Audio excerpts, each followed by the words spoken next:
2018 at 5:30 p.m. We'll all rise for the Pledge of Allegiance, please. To your left and my right. I pledge allegiance to the flag of the United States of America and to the republic for which it stands, one nation, under God, indivisible, with liberty and justice for all. Thank you all for coming this evening and coming to a different location. I'm glad you all got the email in time, and thank you all for who shared it out in the community as well, and let other people know in case they did miss Steve's e-blast last week. Any additions or deletions to the agenda tonight? We're going to table administrative reports. They've been working on other documents, so we'll save that for December. Okay. And from Two Cooks to the Coast, Bonnie Christie, I don't see Bonnie, so we might have to do that as she may come. Okay, we'll wait She and see if formally she comes requested to in. be on this agenda. Okay, great. Thank you very much. Any correspondence? So, we're all set. In the packet were two sets of minutes, one from the regular board meeting held on October 18th, 2018. I'll take a motion to approve those minutes. I wasn't at the meeting. I was another, but I'll second them. Thank you. Any further discussion? All in favor? Aye. Any opposed? Motion carries. I'll take a motion to approve the minutes of the non-public meeting held on October 18th, 2018. Second? And all in favor? Aye. Any opposed? Motion carries. At this point, we are at our first round of public comment. We'll have a second round toward the end of the meeting as well. As you know, we'll be spending a little bit of time unpacking a couple of the aspects of the facilities project. So if you'd like to come up to the microphone and provide some input at this point, or wait to the second opportunity toward the end of the meeting, whatever works for you is great. So anybody would like to step up at this point? Sure. You'll just tell us who you are Okay, I'm Janet Kuzaniak. and speak into the microphone, please. Sorry, Janet. Hello. Is it on? Yes. Okay. It is on? Yeah. Okay. I would like to request a report of the following information for each person in the SAU office, broken down by salary, bonuses, and benefits for the years 2018, 2017, and 2016. Should I give that request to you? Sure, please. Thank you. Great, thank you. Anybody else? Wait till later in the meeting? Excellent. At this point, I'd like to swing it around to comments for the Hopkinton School Board. We'll start way down. And Sam and Andy, I'd like to thank you both very much for providing a tour to those people who came and took an opportunity of that. I'm sure they enjoyed it. And if you have any comments right now you'd like to provide, we'd love it. Just like to thank everybody who came by for the tour. It's really meaningful for us to know that people are interested in learning more about the project because it has a really big impact on the students. Yeah, agreed. Yeah, I'm going to be sneaking out in a couple minutes for a driver's ed meeting, so don't be alarmed. Well, thank you for coming and Yeah. helping with the tour. I appreciate it. Dave? So, yeah, something real quick. So a lot of people know that we'd filed some legislation over the last 2 years to provide funding for full-day kindergarten, and unfortunately that got changed by leadership to connect it to Keno. Well, Keno revenues have come in very, very disappointing, and Hopkinton, as well as other schools across the state, are not going to be receiving the full amount of funds for full-day kindergarten. So Representative Myler and I have put in another bill, as we have done the last 3 years, to provide funding for full-day kindergarten, just the same way funding is done for grades 1 through 12. Unfortunately, that wasn't the governor's plan, but that's our plan. Great. Thank you very much for that update. Appreciate it, and all your work, yours and Mel's, and work in Concord. So I know you all are very busy. Jim, anything at this point? Yeah, so I'll just bring up, I know when we met with the select board last week, feels longer ago than that. One of the items that we talked about was the George Park. And the board went back and the select board talked about it on Monday night. And one of the items that we discussed a lot, which was around the baseball field and the drainage coming off our school's parking lot. And Dan Blanchett was there, and he talked a lot about, you know, the need for the school to invest some dollars in the parking lot to fix the drainage, so that the town could then invest dollars in fixing the parts of the field, like the baseball field, that get damaged every year and really need to be fixed. And so the cost for the school to fix our drainage in our parking lot is about $30,000. So I just hope as we start talking to our budget, and our capital needs, that get included in there, because I think it will, enables our sports teams to play in the fields. It's not a huge dollar amount, but I think a lot of the work that the town could do in terms of the field can't be done unless we fix our drainage issue on our part. Yeah, thank you. I made note of that last week as well in terms of discussion, items for discussion now as the project moves forward from the town side, so thank you. Aviva? I have no comment, but I want to thank everyone who came out, took the tour, and stayed for the meeting. Great, and again, thank you, and I'm all set right now. At this point, I'd like to move it over and hand it over to Steve Chamberlain for presentations and staff reports. Sure, and I appreciate everybody's attendance and appreciates the board willingness to take 3 meetings in November and kind of unpack. So we are down to 6 separate subcomponents of the facility project, and over the next 3 meetings, we're going to address or unpack or trying to explain and try and dig in a little bit on each one. Tonight, we're going to do science in the entrance, talk a little bit about the history of that work and the impact educationally. Next week, 2 weeks from tonight, we'll be at Harold Martin School. We're going to talk about the overcrowding, or the crowding Harold Martin, and one way to alleviate some of the crowding. We'll talk about 6th grade coming up here, as well as some increased infrastructure here to compensate for the increase in students. And then November 29th, which will be a big meeting, I expect it'll be the introduction of the superintendent budget, operational budget, and as well, we're going to talk about deferred maintenance, CIP, and we're going to talk about additional safety and security. So this is the November facility month, and I appreciate everybody's work and attendance. So a little bit about why. One of the things that we like to do and focus our work on start with why or begin with why. Certainly any time that we're going to talk about specific changes to instructional areas, it's got to be connected to student learning.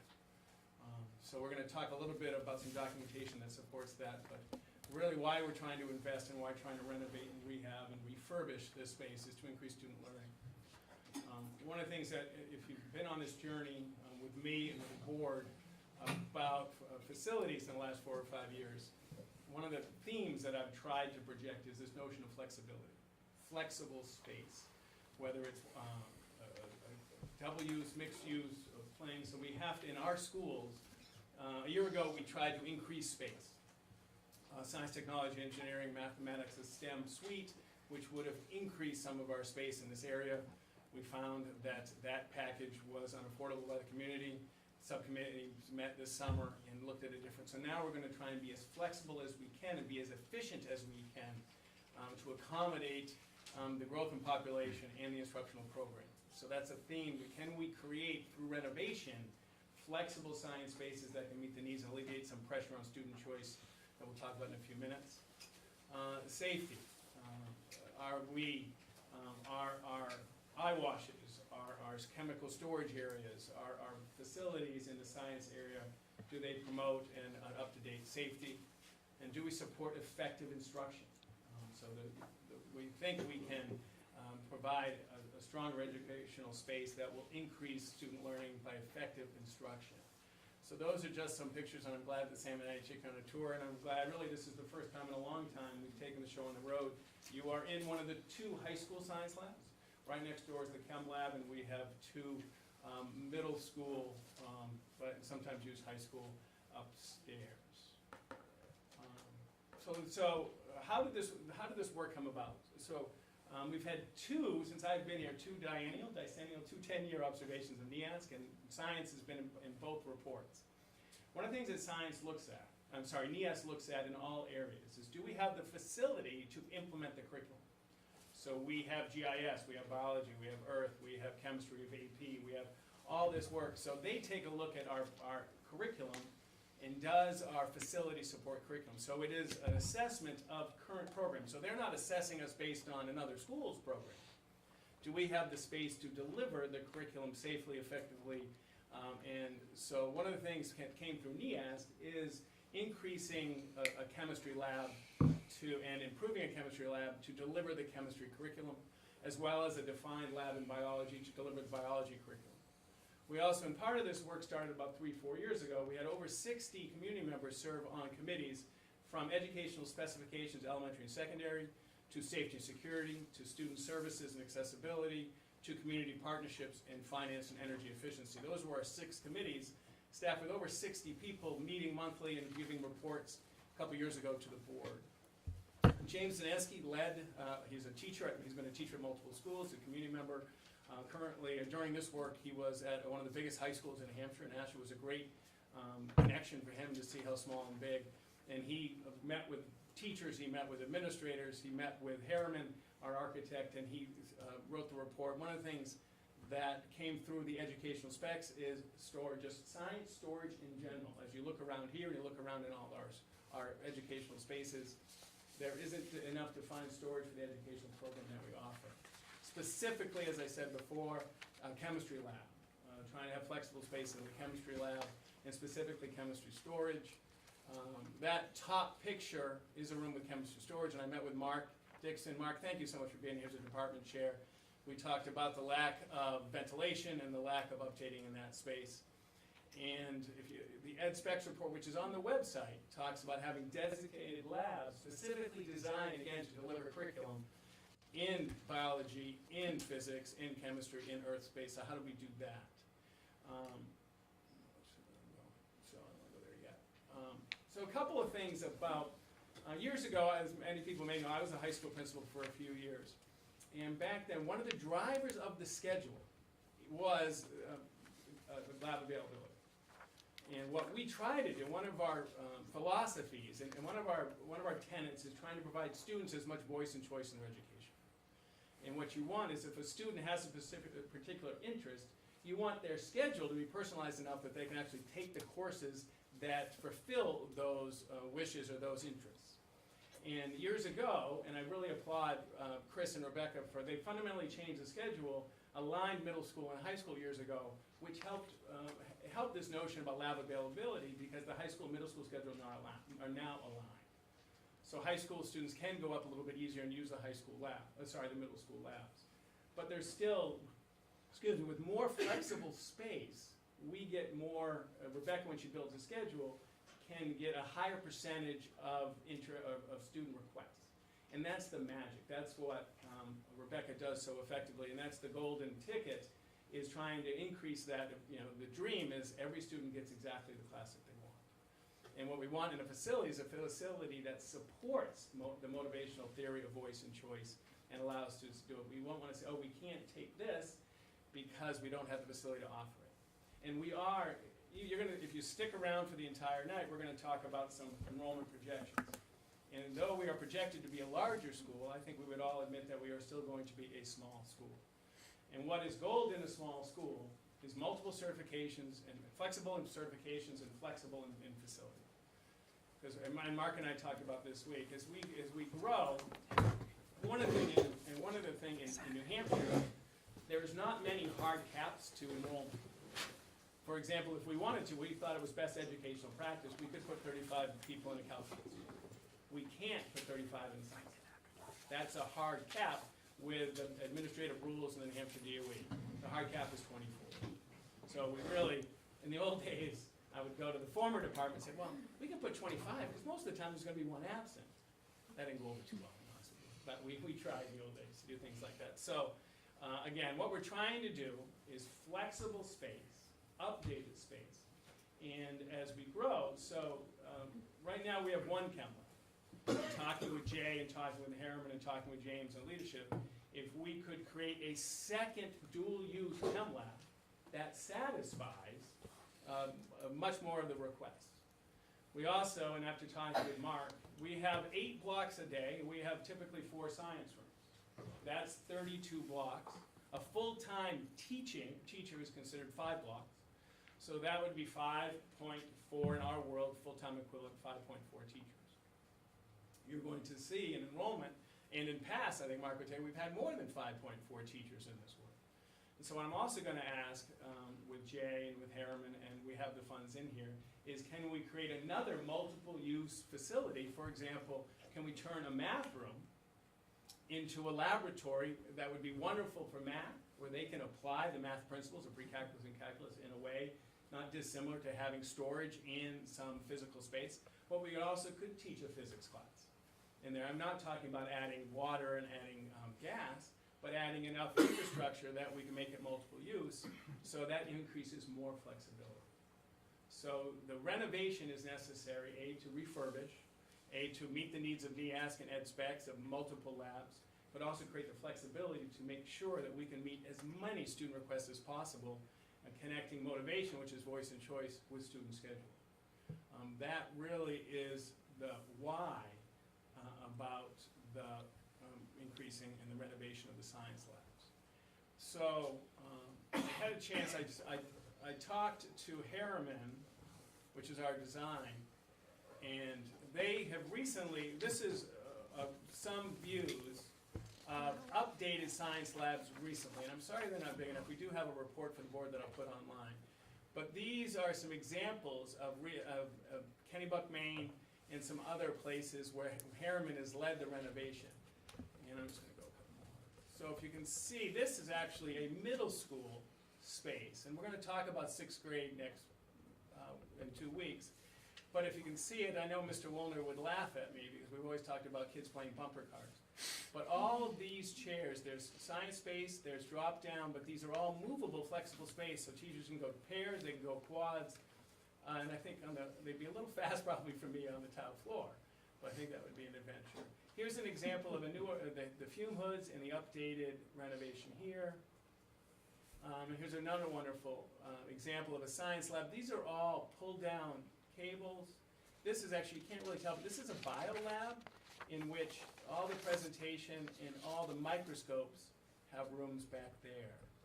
So this is the vision, so that when we refurbish this space, we have a space that is updated. This right here, which is fascinating to me, is a pull-out eyewash station. So if you ever had to do it, you pull it out and it's a catch bin. One of the things that I've always been puzzled by, and Mark and I had this discussion, is we have an eyewash station without any drain, so if we ever pull it, we flood. But I've heard, and again, this could be a suburban myth, that it's better to mop up any chemical than it is to put it in the system. But as Mark says, when you do an eyewash, you're not talking about much quantity. But this is an in-house, this is the new development in safety where you would actually pull it, wash it, and it all collects there. So these are examples of recent science. These, again, are high school. This is a middle school, or upper elementary. Different type, still a lot of shelf space, but flexible space. So this is right now, this cost by Harriman projected to be as $1.9 million, which would be 24 cents on the tax rate per thousand. I want to be, so I've been working with the bond bank, and they sent me back this cost per thousand value on a less than a $600 million town valuation, and we are 670, I think, or in that area. So I've sent an email back saying how come they chose that valuation. Jillian and I have been going back and forth on the valuation. So in 2 weeks, I may have an updated number on this with a different valuation. I have to figure out why the bond bank chose an under 600 million town valuation. But that's where that is right now. Does this include actual equipment for the lab? This is everything. This is, Jay would say, this is floor to ceiling. This includes all the soft costs, floor to ceiling, renovation, and supply of new furniture and all that. Correct. This is an all-in cost, including if we wanted to do some light renovation and supply change at another math room. I think Jay felt that we would have enough in the FF&E area to expand to create a multiple use lab, both for a mathematics lab, if you will, and an application of the science lab. Again, but no water and no gas, but something that you can use, as Mark said, physics. Rebecca and Chris, you want to talk more about the schedule piece and that piece, or do you think I surrounded it? I think you alluded to the fact that sometimes we have to use the upstairs science classrooms, just to alleviate some of the pressures that, we experience or Rebecca experiences when she's trying to place classes appropriately throughout the middle and the high school schedules. So it can be challenging at times, but she does a great job on just making that work. It's sometimes multiple revisions of our schedule to get all of our classes at an appropriate time of the day that even our underclassmen can take that, because we also have students who participate in our CRTC program over in Concord, And so sometimes we have to put those lower level, the 9th and the 10th grade science classes at a particular point in the day. So there's a lot of different aspects that we have to consider when we're trying to schedule these classes and making sure they're in the right classroom in the right spot of the day. You want to add to that? I think the other big consideration is that this room is primarily for physics and for the integrated science program. The room next door is chemistry and a lot of the bio, especially the advanced bio pieces. So one of the things we have to be really careful of is if you have a chemistry lab that gets set up for chemistry 1 block, the next block should probably be chemistry 2, because it's hard to set up and break down and set up and break down chemistry experiments to interject biology classes at the same tables. So the idea that we could maybe have both of these rooms, more flexible use, better opportunities there, that's very appealing, because it is a scheduled driver.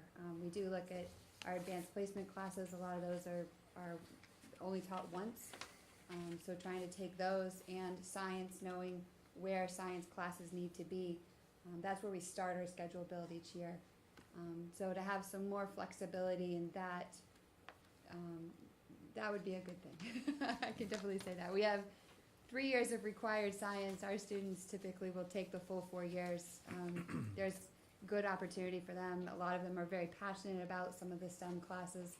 They'll take 4 and 5, if not 6 different science offerings throughout their career, 9th through 12th grade. So it's great to be able to place those in a way that students over the course of their 4 years can take advantage of all those classes. That I would have be a question helpful. regarding the actual science courses, because we're building Yeah. maybe these new facilities. When what we're teaching, the actual courses, how up to date are those curriculum to be teaching to, the latest, not just standards, but preparing the students for actual careers in science, and that we're building the space to ensure we can accommodate or grow into other types of curriculum, other courses, because there's many different science courses that could potentially be offered. Right. Mark, you want to grab the mic and talk to you about the curriculum work you've done in science and next gen and the standards, all that stuff?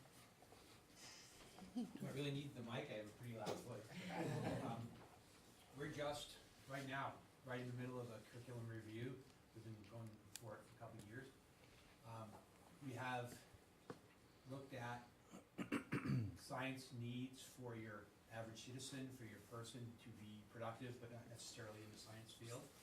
We also have a really strong advanced placement program with a Bio 2 course, which isn't technically an AP course. We've kind of developed a hybrid course between anatomy and physiology and the general biology. We have AP chemistry, we have AP physics, we have ecology. And the lab is the lab space, the quality of the labs is the limiting factor, I think, for some of these higher level courses. No doubt about it. I'm gonna, I guess, provide my feedback and forever hold my peace, but working in the field of molecular biology, where there's tremendous work in that field, that I think it's important that we not only start offering courses in that front, but that we build laboratories that can accommodate and ensure molecular biology. So that might just be distilled water, electrical, or fridge freezer, the basics, but I think it's critical. I would agree. Thank you. Thanks, Mark. So this is, if 1.958 can be economical, this is not expanding footprint. We're not adding square footage. We are renovating floor to ceiling, and we are increasing flexibility and taking the money to update to give us more flexibility. That's this approach. A year ago, it was a different approach. It was expanding footprint, adding multiple labs, but that was prohibited. Everybody okay? It does, you might have mentioned it, I'm sorry. And just, I don't actually know if that's on. I was the only one streaming on my way here, and I couldn't hear Janet. So I don't, I heard you, Sam, really, really well, but I could not He hear. was shouting. Your microphone's definitely working where Sam is. Thanks for the feedback. How large are we talking about renovating? What's the square footage for the 2 classrooms? I think 3,600. It's 4 classrooms. For the floor? We're adding 3600. upstairs too. I think it's Okay. around 3,600 square feet. And I'm hoping to add some flexible space to go further into make a lab of a math type. Get more, Dave? Yeah, so drilling down a little bit more on what Matt asked. So it's really what we've got right now are four classrooms, 2 here and 2 middle upstairs. That's correct. What the plan is to renovate the 4 spaces Yeah. to be a new chem lab, which I guess would be where the existing chem lab would be. Yeah, renovate that, yes, as Ken. Renovate that to a new one, and then renovate one for dedicated life science, one for dedicated physical science, Yeah, and I would make another chem lab, so 2 chem labs. Yep. Yep, okay, because that requires Gotcha. the Yep. most infrastructure and capacity. yep, And Mark and I, those of you who went on the tour, remember we saw the dumbwaiter at Merrimack Valley? And that was because we don't carry chemicals in halls. Yep.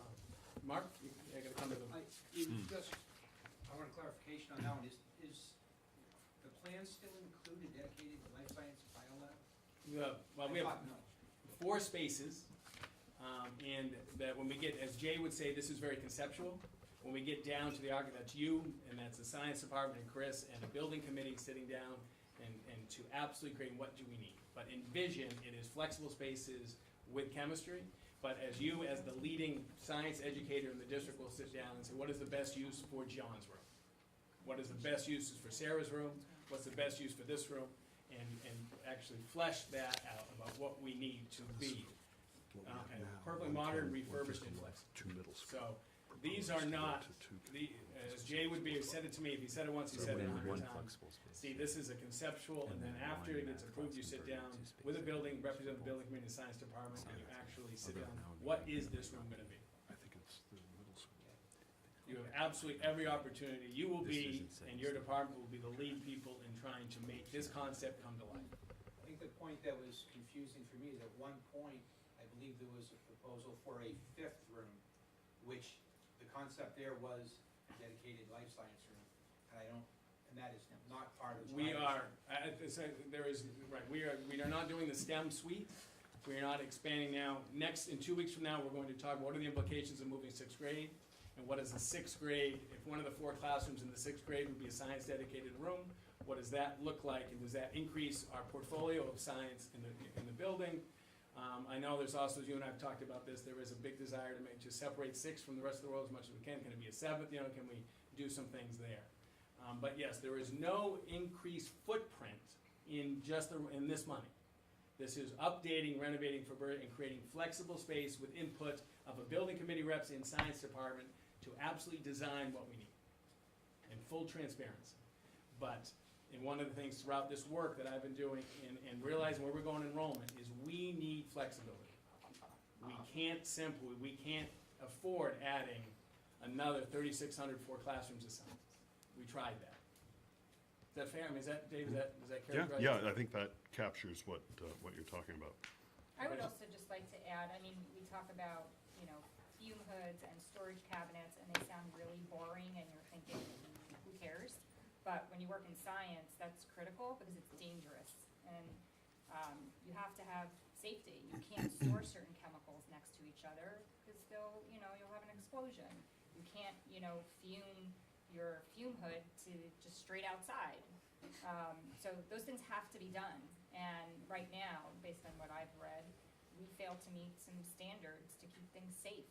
And, unfortunately, if we're at a point where we're lacking some basic necessities for the science labs, I think it's critical that we have to make some basic investments to fix these things. We're sending our kids into these schools, and they should be safe. When was the last time money was put into substantial reno in science? That's a good question. In 1999, I think it was some space creation, but I don't know how much refurbishment it was. Okay.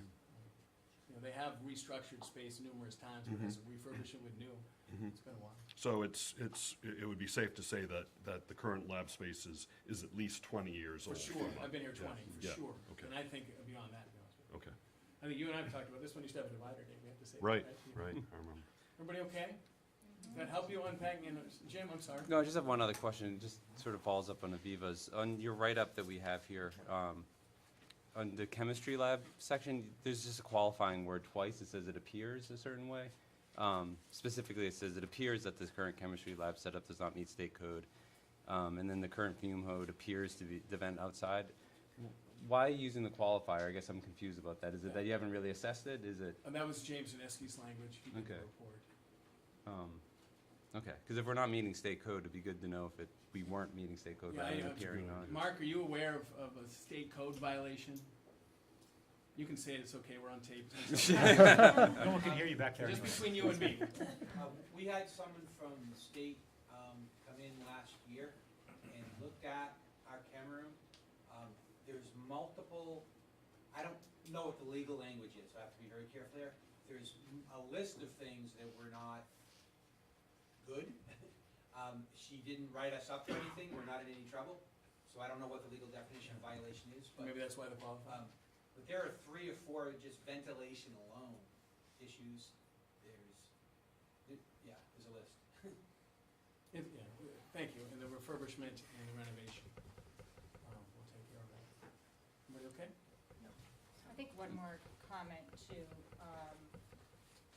is science is highly dependent on technology these days too. So I would imagine as you give your feedback, as this could potentially build out, you'd be including comments as to, well, if we're really gonna teach X, Y, Z, it's important we have a projector in here because the students are gonna be coming up and giving presentations, you know, stuff like that. Yes.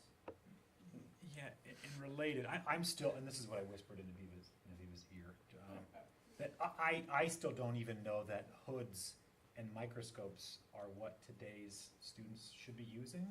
I mean, we're building a brand new engineering building at SNU, and I'm pretty confident that a lot of those rooms don't have those, right? I mean, we're talking about computers and virtual reality and augmented reality. We're not really talking about microscopes. Those are things that I used when I went to school a few years ago.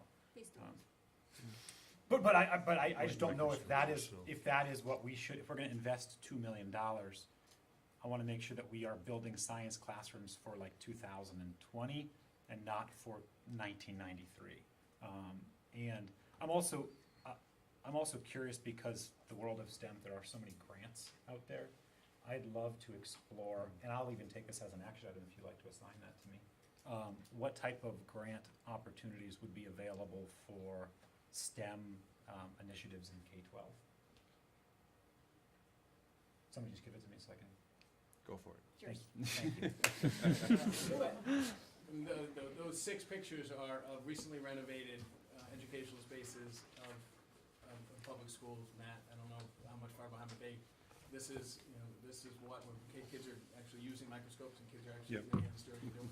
And that's what experts tell us. And they're still useful too. I mean, we had our dog over at Russell's for a check, and they took some cells, and Dr. Heitz looked at it under a light microscope Yeah, to say that before they sent him off to be tested to make sure she actually, captured some cells.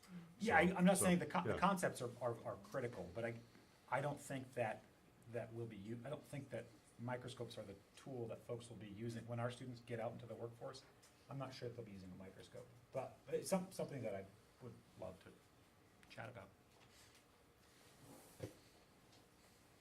I would just add for grants, I mean, there are companies out there that will have grants to provide equipment, whether it's new scales or microscopes or such. So I do think exploring that, if this budget, if approved, didn't provide everything we needed, I think there's probably stuff to explore so we can get what we need. Yeah. Excellent. We okay? Yep. Let's talk a little bit about the entrance. So, the science labs have to do with age, with updating refurbishment. It's not a 1998, 1997 issue. The entrance is really trying to take a look at a different lens of the entrance that was built that was designed 1997 and finished and opened in the fall of 1998. So, there's a few reasons why we're taking a look at the entrance of this building. One of which is safety. Going back into years ago when we had a private investigative firm do an evaluation of our building, one of the issues of many of our buildings is there isn't a defined entrance.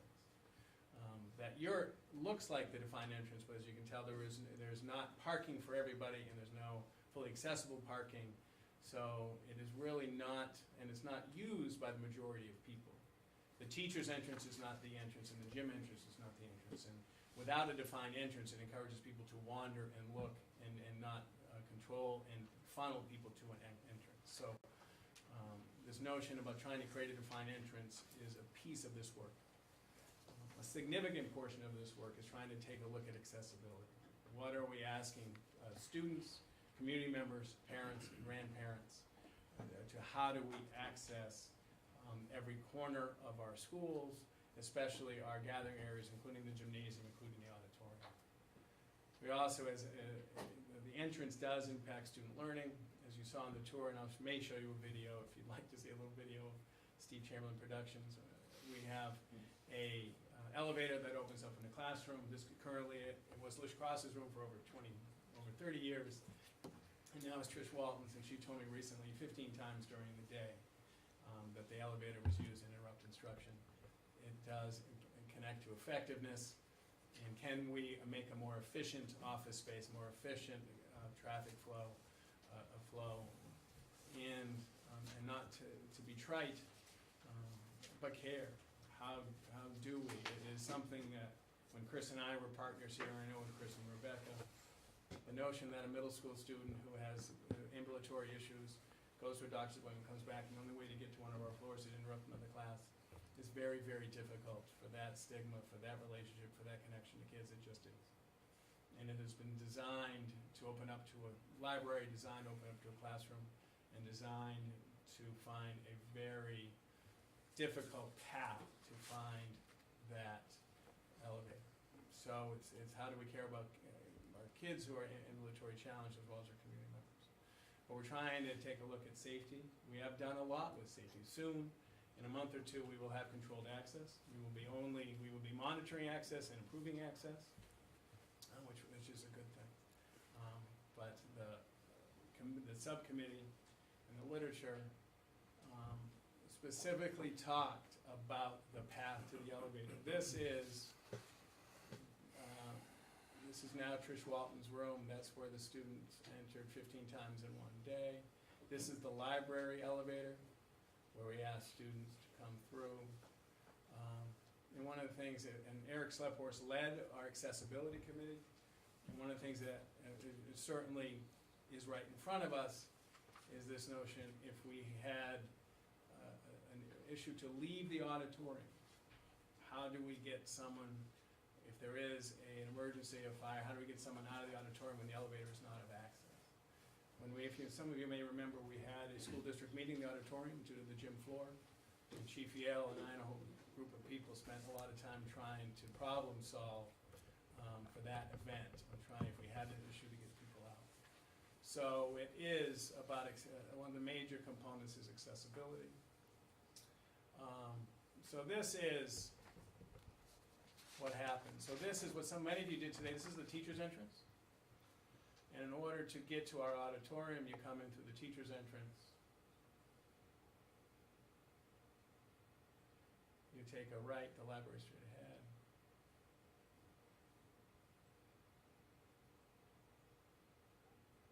And then you would take a left. And there's the elevator. So years ago, we started announcing and defining, encouraging anybody who's going to the auditorium to park near the teacher's entrance and make this path. And this is what happens when you're in the elevator, and you come out, and you have to walk through the library to get to the auditorium. So if we're high functioning, if we're doing everything, we have to make sure we clear the path, and we have to make sure all those doors are unlocked and accessible. And it has happened to Eric. He has told me that once he got through and the door locked behind him. And it was very difficult for him to wait to move out. Let's talk. So this now is, this one we're going to take a look at is the gym entrance.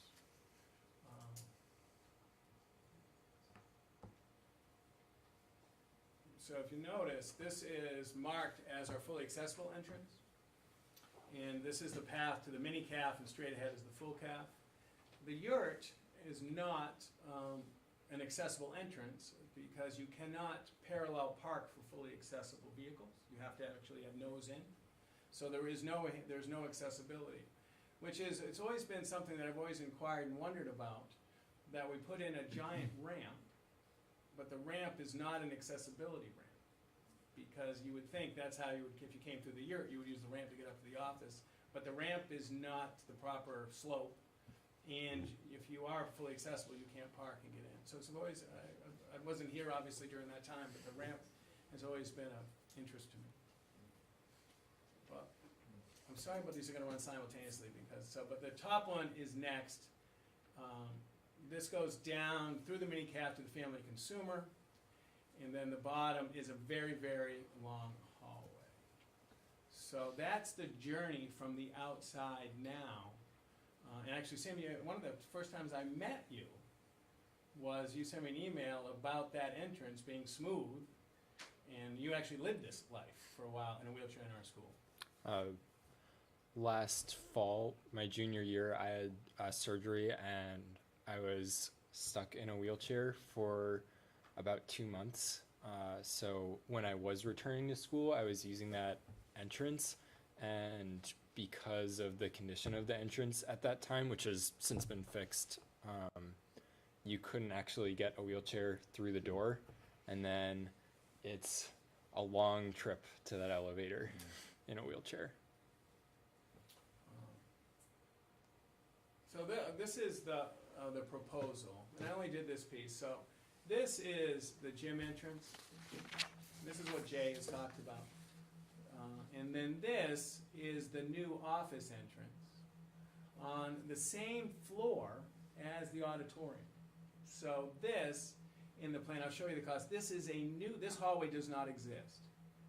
This is a new hallway that will allow you to walk, if you are ambulatory, you come in. There's a ramp, there would be a ramp here. You come up into the office and you go through, and this is a new hallway next to the auditorium. This is the library. So the elevator that I just showed you a picture of is now here. It does not open into the library. This is a new stairwell, and the classroom is created into a part hallway and part smaller classroom. And all this is on that level. So if you came in, well, let's say if you wanted to go to the gym and watch a basketball game, you are fully accessible here. No elevator, no problem. You're going to the auditorium, ramp into the entrance, and you're into the auditorium. You're going to the library, you're in, no problem. And then here you access the 5th floor and the other floors. And then this we'll talk about next week. But so this, one more time, is a new hallway coming in the same level. That is the proposal. This now would be, this is, well, we'll talk about this next week too. This is additional cafeteria, but the ramp as we know it is gone, and this would now be a code ramp for people who wanted to come in the gym entrance and go up to the student service area. Guidance, admin would be here. So this would be a code of a ramp. Okay, so that's the proposed entrance. Everybody okay? So again, this is $8.2 million based on level debt, 20-year bond. I think they use 4%, but I looked. But again, they use a valuation less than $600 million in 2 weeks. I've asked Jillian to update that and let me know. They divided this up into costs. The new entry is about $2 million. The new corridor, I think, and we'll get someone to check, $85,000. This new stairwell is 1.3. And Jay talked about this at both meetings, and I just want to honor his piece. So this is site improvements, parking, and all the site improvements, right? Actually, it's funny being here because it's all back there. But this still, and Dave would remember, when we went from the $29 million project, we did not recommend moving the buses. Correct. And this price is still a second loop. So we have to get, Jay's working with Harriman to adjust that price. You with me? That price still includes a bus loop out back, but our plan is to keep Not to. drop off in the front again to save as much money. So that number is a bigger number. And then there's a design contingency about 500,000, and there's 35% is considered soft costs. That's how you get to, and this is again based on level debt 20-year. I think 4% is about $1, but I'm going to ask to confirm that number in 2 weeks, and I'll have it updated if they use the correct valuation. So one of the things that we touched on a little bit when Jay gave his presentation was the fact that this is not to install a new elevator, which was in Correct. the original plan. This is to use our existing elevator and to build out and renovate around it in order to be able to keep our costs down. And I think that's something that we need to make sure everyone's really clear on, is that the last plan had a full, brand-new elevator installation, if you will. Right, the last plan, thank you, Liz, the last plan, and Dave can jump in, we had all new guidance, in office, everything here, and all the guidance space was changed. So we have streamlined this to the bare minimum, trying to get at least something near the parking lot. Getting some administration near, so when they come in, there is a natural barrier from the entry.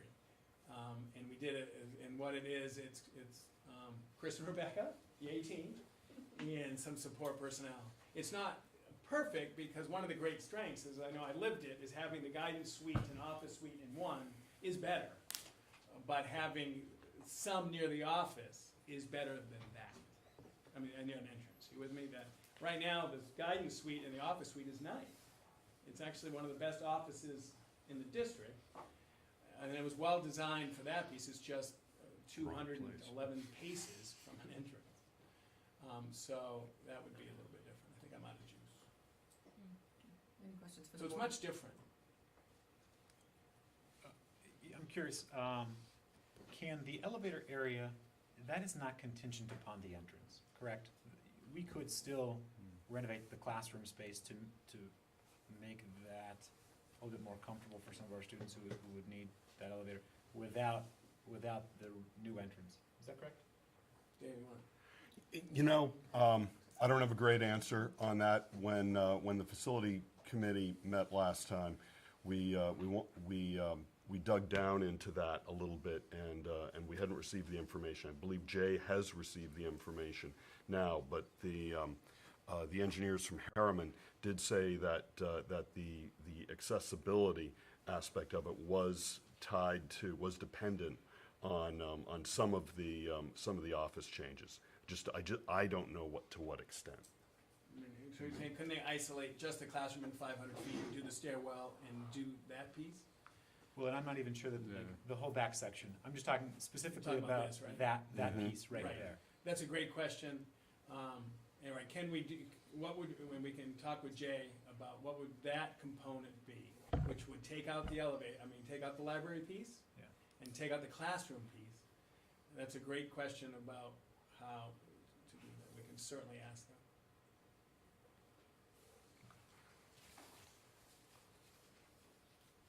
Everybody okay? It doesn't necessarily solve accessibility from the parking lot, though.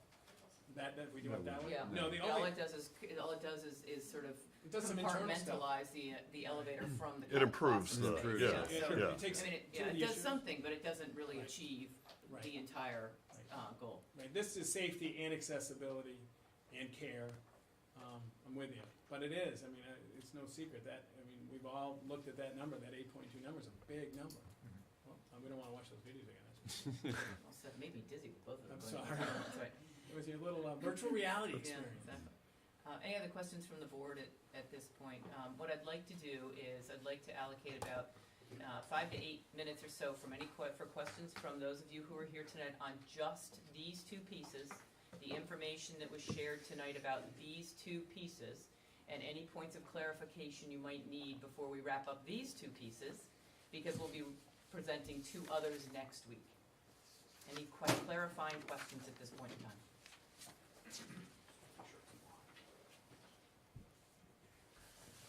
Amanda Gilman. I was reading the comments by Eric Schlepphorst in this handout, and it mentions a second elevator towards the middle end. It says, if the main entrance is reconfigured, the best solution is the installation of a second elevator near that entrance. Right, that was planned, that was the $29 million plan. Okay. Right, so we have totally redesigned that, but that was what Just to see Harriman it in built. writing made me wonder. No, Because that the was- reports were done prior to the project being proposed last year. Yep. Thank you. And then if the existing ramp in the cafeteria does not meet code now, the new ramp will, is that correct? That's what Jay told me, yeah. So how is it that a new ramp that appears to be shorter meets code when a longer ramp, wouldn't shorter mean steeper, and I don't know, rise over run? I don't know how many back and forths it is. On the paper, Right, I don't know if that is built to scale, but I can ask. I would just like to be certain that it Love it. includes a code. Absolutely. That's fair. Don't think anything will go through that's not meant to. Yeah. Well, okay, never No, mind. it's great. We'll all be asking those questions. No, it's a great trust me. question, man, absolutely. And to Matt's point about pulling out the elevator piece, I have walked that a few times myself. There is no new construction involved in that. It is purely renovation.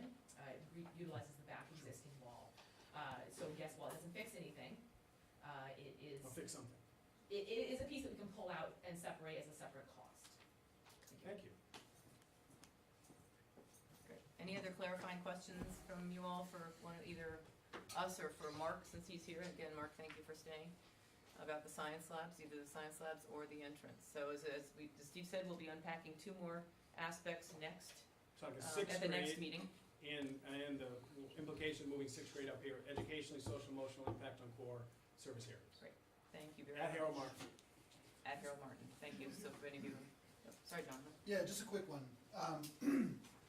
What's the lifetime of an elevator? I'm just curious, because we're reorganizing all this around the existing elevator, so I'm just kind of, It's a good question, I can ask Harriman, that was their recommend, I don't know. like, is that something that we would be having to replace at some point? Do people do that? I don't know. And I've got a couple of to-dos from this, I'll make sure I find out for 2 weeks from now. Thank you. Excellent. Great. All set? All set? All set. Thank you.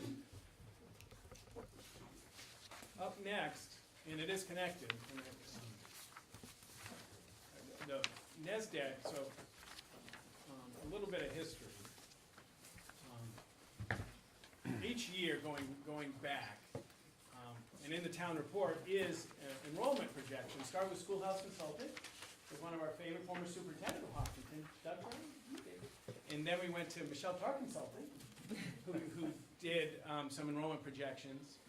And then a couple years ago, during this journey, the journey started as a school consolidation project. I spent a lot of time with some Concord principals and the Concord superintendent at the time about their journey to consolidate schools.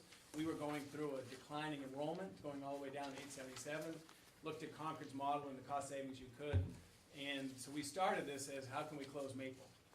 And what would be the implications of that?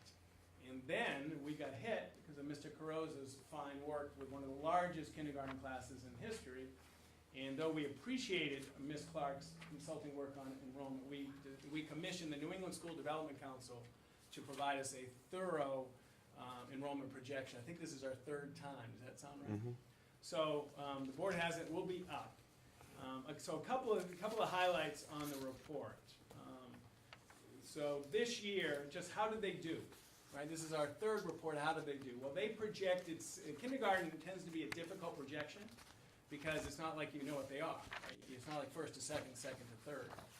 Kindergarten, they projected 63. Bill, how many we have? 61. 61? Right now. Today. As of October 1, we were like 62 or 60. They were pretty close there. 68 to 64, second grade, they projected 77. We're up to 82 in third grade, maybe that's second grade. High school, they projected 86. We were at 80, 73 to 72, 62 to 64. They were within 1 or 2 kids in their projections. So this a highlight for the board and for me and for Bill is kindergarten class in 2021, which would be 2 years from now, is projected to be 86 students. And 86 would be our first fiver. Typically we're a four sections. But that would be a fiver. That would be about a 16, 17. So we don't know if that's going to happen, but that stood out. Kindergarten in 2021, not birth 2021. But we with me or against me? right, yeah. You see the Yep, project, yep, yep. everybody with me or against me? Yep. And I'll put this up on the web. Do you guys have this? No. This is, you don't have No, it. but it'll be on the web too. So that's one of the highlights. And of course, if you look to the very end, 28-29 school year, Hopkins School District is projected to be 1,460 kids. That would be a little bit different. 10 years from now. That would be different. So I think that earlier, and projecting out, obviously, the further you go from the actual is more error. But we do look at kindergarten, we looked at first and second. We do a pretty good job of where we are, seventh to eighth, ninth. But this will be included in the town report, and I'll make sure it's up on the web for people who want to look at it. I have sent it to Jay to look at because of his work. This also includes how many, and I don't have it in front of me, how many go to parochial or private schools, and homeschool numbers are included. The way that they start with live births, and then they look over time at increases. So if a class started 5 years ago at live birth at 40, and then when they attend, they went up to 52, that would be a growth of 12, and they do line of best fits after each year, and then they estimate it and extrapolate. We had this discussion at leadership today. So that's how they do it, and they have lots of experience, and this is considered one of the resources to use in my field. Cool beans?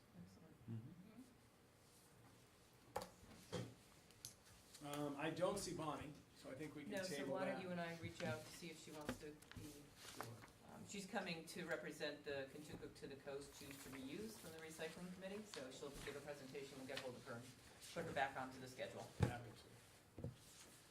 The next item was just for the board, if there's feedback on this unpacking, do you want, I'm still trying to get more financial backup from Jay.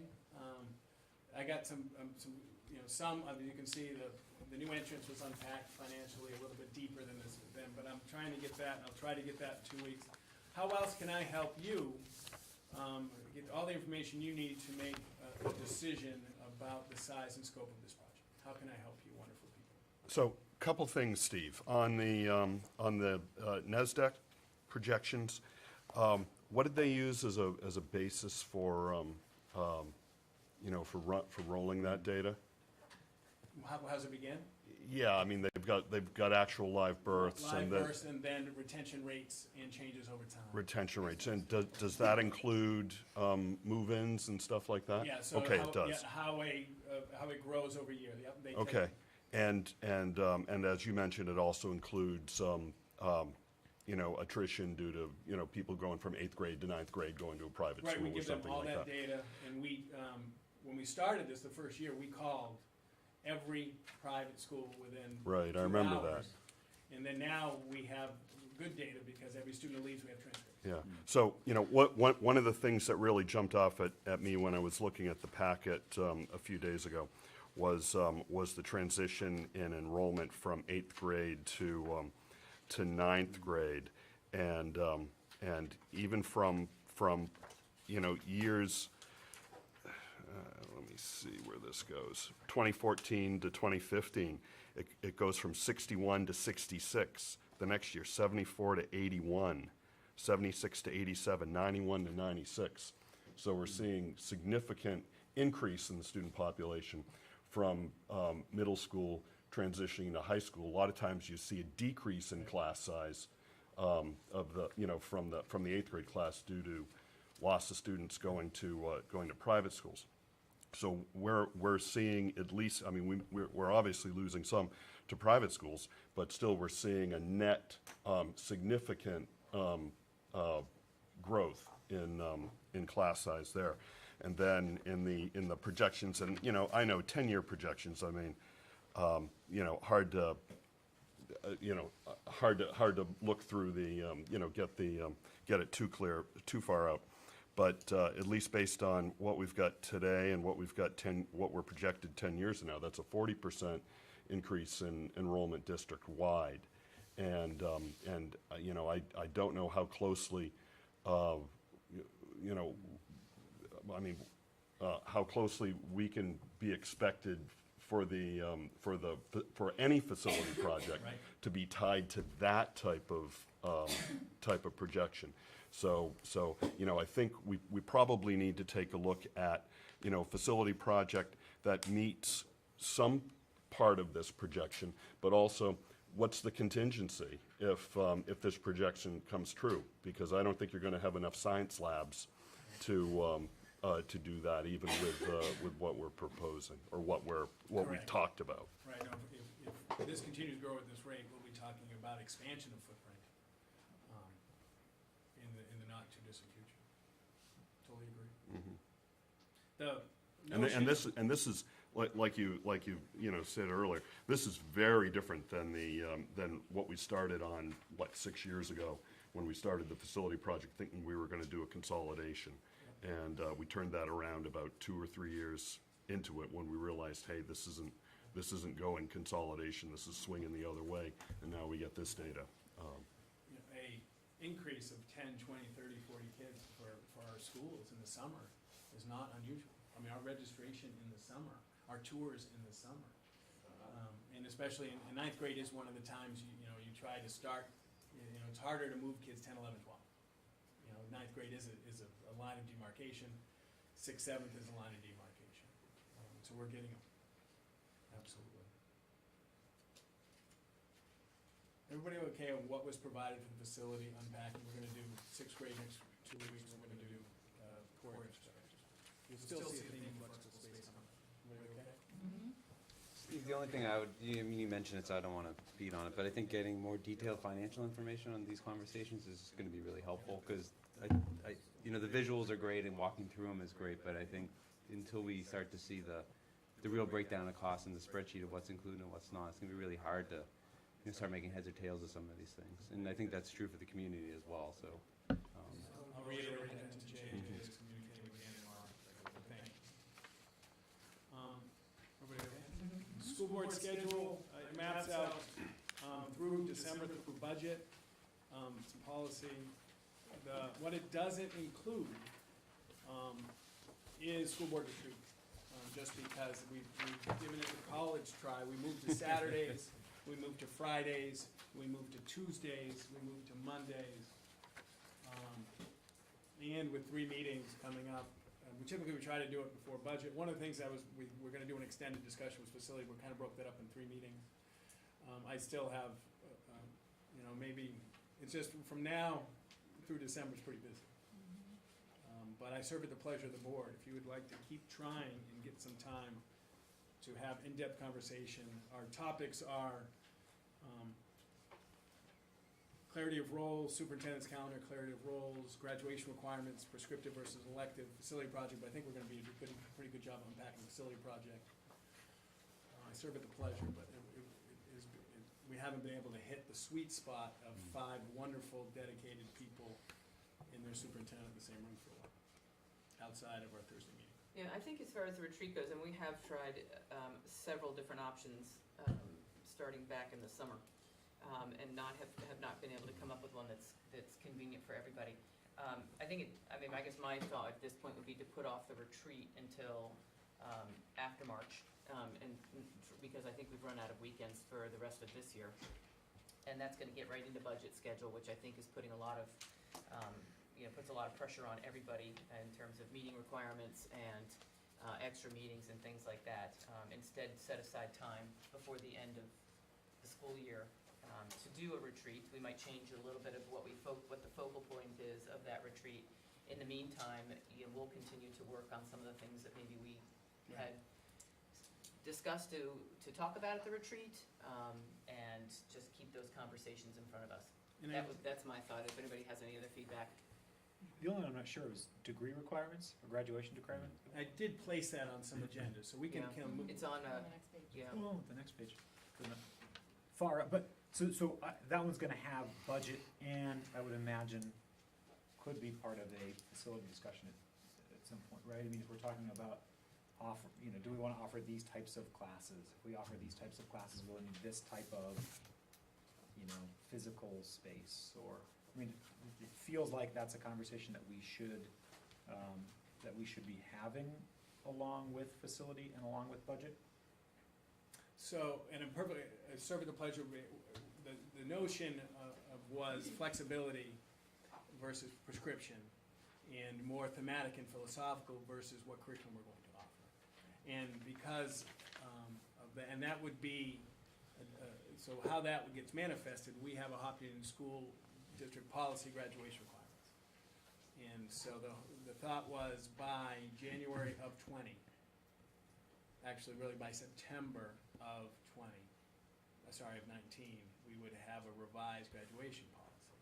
But if you would like to adjust that to be not just taking a look at our current, but taking a look at our overall offerings, I'm happy to do that. But this was about the credits for prescription versus elective.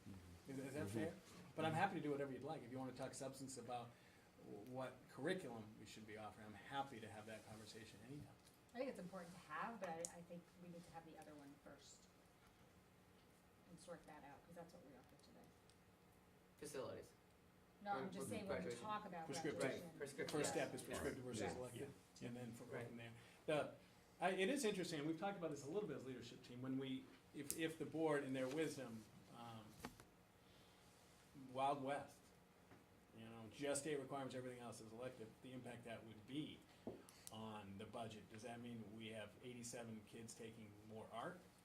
It's very interesting. I mean, that's the piece. But I thought I placed that in some. So we're going to keep moving on that.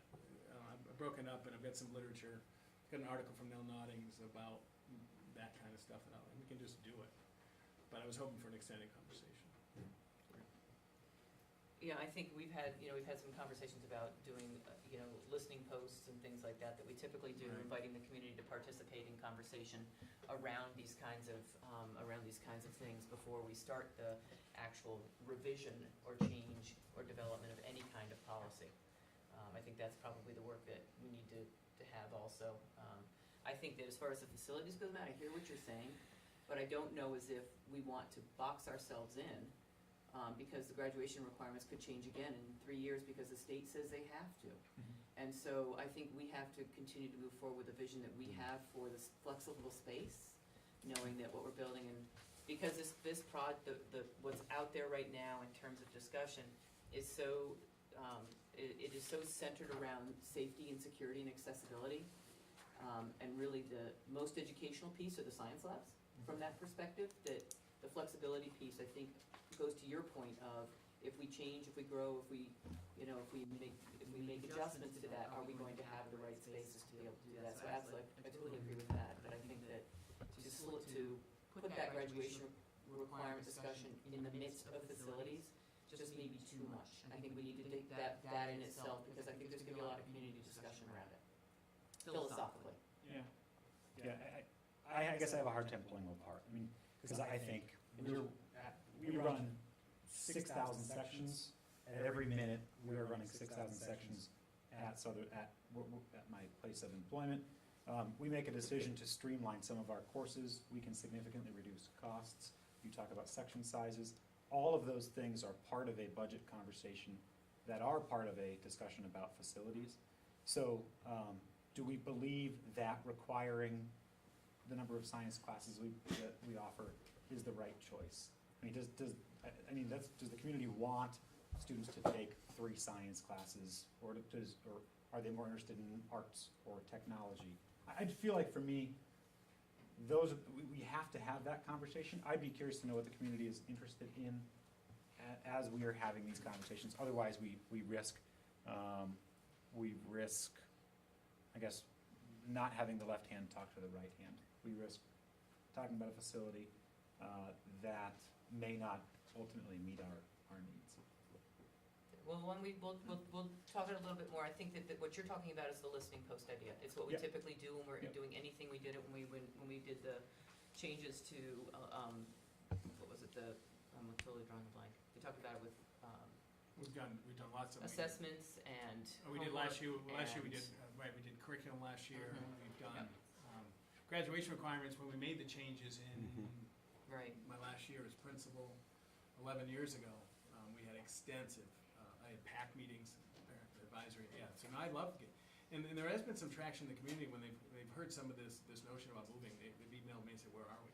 It is catching on with some people. So, and happy to, and you're right, Matt, that, philosophically, and I remember a long time English department head Mike Tim used to talk about this all the time. If we want to just go English 9, 10, 11, 12, 4 classes, cut them by 4s, boom, boom, boom. But one of our guiding philosophies is voice and choice. Is trying to motivate through selection, not motivate just through application and assign. But always open to listen. But we'll talk about maybe the idea of a listening post, Matt, and get that maybe a little bit more formulated as something to get onto the calendar moving forward. So, excellent. But is everybody in agreement on the retreat? That's where we started with this discussion. That's where I'd like to finish it. How's that sound? Okay. When I will intersperse graduation requirements, and I'll talk with Matt, as we go, because it'd be nice to go expand beyond budget for the next couple. Three policies come forward for a third reading. Tobacco products ban, and that has been adjusted, Dave, through your feedback and through the. Aiden Moore's gonna like this, so, Yes. yeah. So that one's there. Instructional needs of individual students. That incorporates our expectations for instruction. And JLDBA, Behavior Management Intervention, incorporates our fundamental beliefs about how we improve and teach student behavior. They've all had 3 readings, and I think they've been updated. Is everybody at a point that we can handle them as action items tonight? Okay, great, thank you. Everybody okay? Yes. Personnel tonight, we have coming forward the Schedule B nomination slate, winter coaches. And in the packet we have one new coach, right, John, and that CV is Natalie Hunter's in the packet. And I think the back's right. Holy cow. Couple of things. Chris and Dan brought to my attention recently that it's a good problem to have. Our middle school Nordic numbers are crazy high, upwards of 40 students, 39. So Chris and I and Dan will, I don't know if I did that well, will brainstorm, but we may be asking for, and we've done this in the past, as needed, a Nordic assistant, so we can safely manage. It is very difficult for me to recommend to the Hopkinton School Board that we cut in a middle school program. And anytime we get kids outside exercising off their phones is a great thing. And so per student hour, it is of great value. We will bring forward, or Dan and Chris and I will do some thinking outside of the box. But we'll bring forward what we think is best for kids, but it may be an additional slight position in 2 weeks after we dig in more. And also we want to make sure that the youngsters stay, because sometimes the coach runs them, no, I'm just kidding.